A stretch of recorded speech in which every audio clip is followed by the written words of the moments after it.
Good afternoon. This is Tracy Sinclair with Alaska's News Source, and we are getting ready for a press conference to be held at the Anchorage Police Department regarding an officer-involved shooting that occurred Monday night in East Anchorage.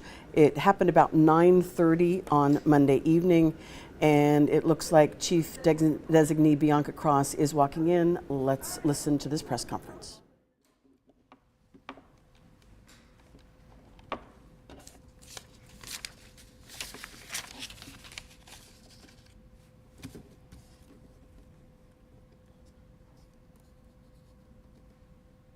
Okay. Hello. We're here to discuss the officer-involved shooting that happened on the night of June 3rd. That was at 9:30 at night when dispatch began receiving multiple calls regarding people firing off weapons in the area of 19th and Carlick. Officers arrived quickly and upon arrival were flagged by a person in a white vehicle who pointed out two males involved in firing off the weapons. The officers subsequently confronted the two males and commands were given for them to drop their weapons. One male followed orders and was contacted and detained at the scene. The second male adult continued to walk away from officers. K-9 was deployed and made contact with the second suspect. As K-9 was on the second suspect, they continued to give commands and the suspect produced a handgun. 3 officers fired their weapons, striking and killing the suspect. All officers were wearing their body-worn cameras. The investigation is continuing. The deceased was identified as 21-year-old Tyler May, and next of kin notifications have been made. The first male was armed with a handgun as well. He was detained at the scene, subsequently interviewed by detectives, and released. I am asking for some help. The witness in the white vehicle that contacted officers when they first arrived on scene left before we had a chance to get an interview with him. If that person is out there, or if there are any others who have information or witnessed what happened, we're asking them to contact us at the non-emergency number for dispatch. Do I have any questions? The 21-year-old, what's his name again? And how do you spell it? His name is Tyler May, sorry. M-A-Y? Is there any indication to why Mr. May and the other male were firing their weapons off? I can't give you an exact reason why. I know that the two did or were at least acquainted with each other and had come from a nearby residence. Are you concerned about how this looks? The public has been asking for the body cameras to be released, and this is now the third officer-involved shooting. Do you have concerns about what their public is thinking at this point? What I can say is that we've had 3 separate incidents. They all seem to be isolated incidents, and all of the people that were involved had weapons on them. We don't dictate what the circumstances are. We simply respond to the calls, and we move on from there. The first man wasn't charged with a crime. Did police officers at the scene determine that he had not fired any shots, or why was he not charged? So he was shown to be in possession of a weapon. However, all indications are the shots that were fired came from Mr. May. What was he, like the initial call for shots being fired, what was he firing at? What was the target of that shooting? We did have a caller saying that there was a male adult outside. Some indications were that he was firing up in the air, but also waving the gun around. So I can't be sure exactly where he was firing at. I can just tell you what the witnesses said. Have you personally reviewed the body cam footage of the incident? I have not seen all the body cam footage of the incident. Have you seen any of it? I have seen some. Can you describe sort of what you see in it? I think I just did with that statement. Okay. I didn't know if that was from like a report or from like what you've seen in camera stuff. It's a combination of witness interviews and body cam. How many times was Tyler shot? I don't know the number of times he was struck. When you say he produced a handgun, what exactly was he doing with that handgun? Was he pointing it at officers, or where was he pointing it towards? I can't give you an exact area of where he was pointing it towards. I can tell you that he pulled it off of his person. And this was as he was being, like, as a K-9 had engaged him, he took the weapon out? That's correct. Was he like on the ground at that point, or still standing with the K-9 attacking him? He had gone to the ground. Was the dog biting him at the time? The K-9 had contact with him, yes.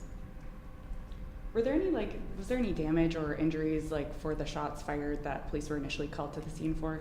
So crime scene went out and they were doing a scene processing. I don't know if they found any damage to buildings or vehicles in that area. What did officers say about how the level of threat they felt at that time? That's part of the investigative process. We'll have to wait to give that information. What were they doing when police initially When police arrived, they were still outside. I can't tell you exactly what they were doing. I can say that we contacted them and gave them orders. What's like the time frame for how all of this evolved? Like what time did police arrive and how long did it take until like the shooting occurred? So the initial calls came in at about 9:27, I want to say. We arrived within about 3 minutes. And then what was your last question? Like, how long did it take until like the shots were fired by police? I don't know the time frame on that. For these 3 cases, is there any situation where we could see the body camera released before the investigation's over? Before the investigation's over, I don't believe there is, no. How many officers, was it the 3 officers and the K-9 who had initially responded to that call, or was like a K-9 team called out as a secondary response? The K-9 officers was one of the initial officers who responded. There were other officers in the area. As I said, there were 2 males that were contacted. The male who followed directions was contacted by other officers, and then the 3 in the K-9 were still with the second suspect. Was the first man, was he already in like a police cruiser or police vehicle when the shooting occurred? No. The 2 males were contacted near simultaneously. And were those 2 men, were they fighting with each other, or what was that relationship? I don't know the relationship between the 2. Were both of their handguns loaded? That's still part of the crime scene investigation, and I can't tell you that answer right now. What kind of gun did Tyler have? Both males were in possession of handguns. Handguns. Is this a sign of increased violence here in Anchorage, or just a sign of more police involvement with these last few shootings that we've had? Is this a sign of police involvement or a sign of more? Is this a sign of like increased violence here in Anchorage, or just a sign of just more police involvement in these shootings? I can't say this is a sign of increased violence. I can say that we're contacting people as requested by the public when they call and are concerned about things, but you know, the ultimate determinations of what happened are part of citizens listening to police commands when we arrive. And you've been with APD for numerous years. In your time working here, have you ever had an experience where 3 officers, or where there were 3 separate situations of officers involved shooting that came this close together? Not that I can recall.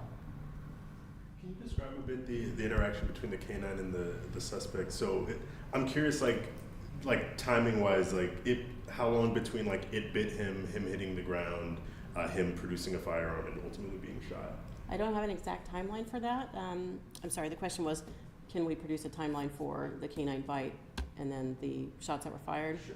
So I don't have an exact timeline for that. I can say that these things are very dynamic, right? We're approaching them. We're also telling them what we'd like them to do, stop moving, things like that.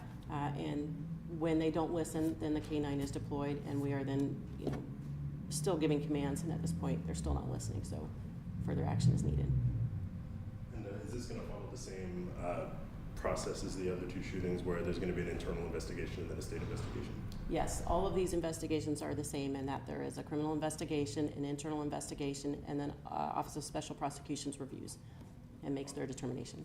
Sure.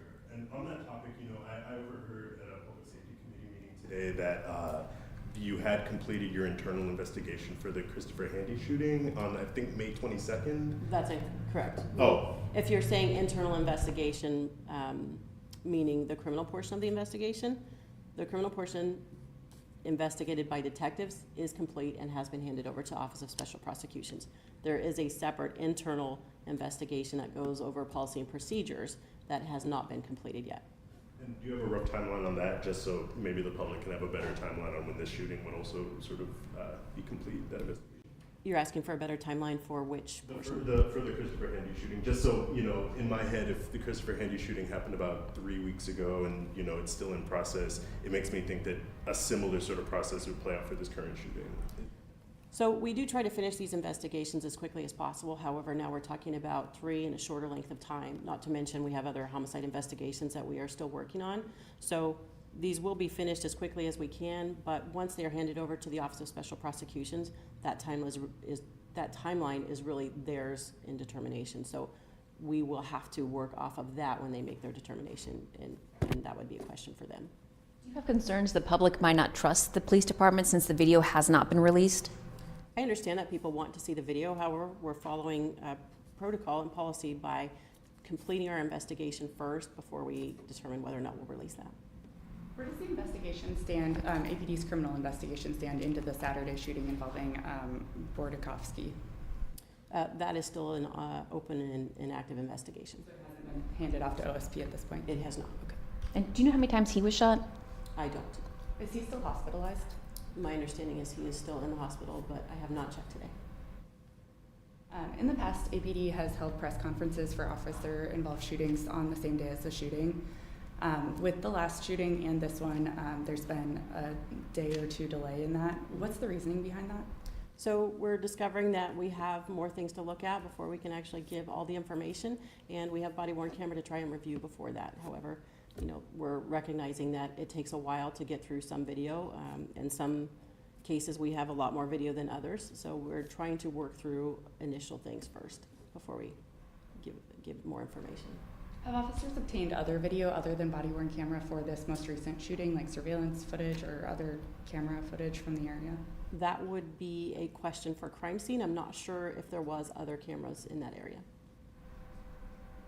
And then just to make sure it was clear earlier, you said that there wasn't any sign that there had been any damage to any property or anything in the area from the shots fired?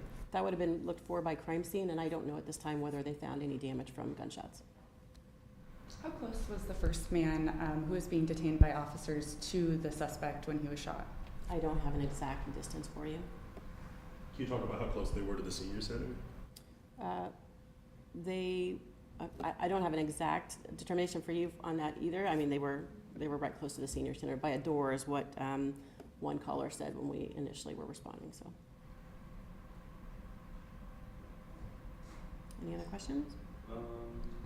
When the body camera footage and all the other kind of footage is available to the public, is that going to be unedited or unaltered, or how's that going to be released? We haven't made that determination right now. The canine involved? Which dog was that? I actually do not remember which canine it was. I'm sorry. Expect the OSP investigations to be completed kind of in the same order that these shootings happened in? I think that's a question for Office of Special Prosecutions. Speaking of from the question earlier, you said that you hadn't decided if the footage would be altered. Is there any reason you would alter the footage before releasing it to the public? No, I think there might be some questions as to what edited means, right? Some people say unredacted, unedited footage, meaning we're just going to pull it off of one thing and put it to the other, but there's also people who believe that giving it context is sort of edited. So I just mean that, you know, there's nothing for us to do to the footage. It would just be how it is handed out.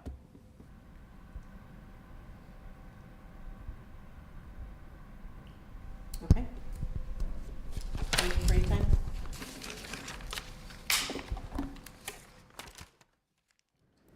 And that was Chief Designee Bianca Cross talking about the press conference, or talking at a press conference about the officer-involved shooting that happened on Monday evening.